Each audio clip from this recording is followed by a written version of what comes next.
belakang, bagian belakang. Ini siapa? Depannya siapa depan si Bu Mardia.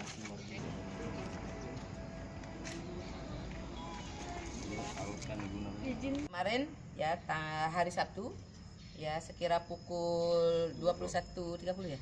Sekitar jam siap Ya. 10. Itu pelaku ditembak bukan? Nah ini perjalanan jauh, jadi ya pelaku mencoba untuk mengelabui petugas. Kita berikan peringatan, tidak diindahkan ya terpaksa kita lumpuhkan. Ini luka-luka yang didapat pelaku sempat sempat korban melawan. Siap, ini luka cakar semua. Oh ya, Luka ini cakar. ini berarti korban sempat melawan. Ini lukanya masih basah ya sebagian. Ini luka bekas cakar, cakaran ya. tadi. Kalau nggak salah nggak bisa bela diri ya korban itu. Iya, dan 3. Ya dan 3 ternyata. Karat itu. Ya. Nah mukanya juga? Enggak. Oh enggak. Hanya sekedar untuk membayar utang 20 juta. Dia tega menghabisi nyawa orang lain. Bu sendiri sebenarnya yang memasukkan kerja suami korban. Iya betul. Ya, yang memasukkan kerja di Mitra Ogan itu adalah suami korban. Dan sekarang sudah pensiun. Pelaku ini tunggal atau gimana, Bu? Sementara hasil lidik kita tunggal. Ya, kita tidak tahu, nanti kita akan kembangkan lagi apabila mungkin keterlibatan orang lain. Sementara pengakuannya tunggal. Boleh tanya Bu, bagaimana Pak?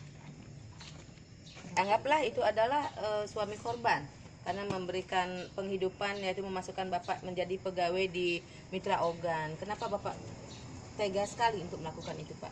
Ya pada saat itu kan istilahnya naik pitam, akhirnya timbul dendam.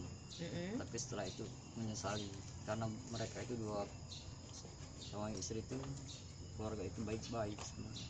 Baik, keluarga itu baik dengan Bapak. Iya baik semua dengan siapa saja. Kenapa dendam, Pak? Kalau hanya sekedar tidak di Kesalahan itu di situ. nyesal, Pak ya? Nyesal. Saya dengar Bapak kawin lagi lah, Iya. baru. Oh, hanya aduh Pak, gara-gara perempuan, Pak. Tega kali Bapak melakukan ini. Nah, seumur hidup bisa Bapak kena nih, Pak. Mungkin sudah berapa kali niat membunuh korban baru tercapai waktu hari terakhir itu? Enggak ada. Enggak ada sama sekali. Enggak ada. Tapi sudah dipersiapkan dari rumah kan, Pak? Niat itu? Ya kalau niat. Karena sudah 3 kali minjem duit nggak dikasih, muncul kesal, Ya. naik pitam, Ya. dendam. Sampaikan kepada keluarga korban, Pak. Korban. Ya untuk anak-anak termasuk istriku. Korban. Korban. Untuk keluarga korban, aku sangat menyesali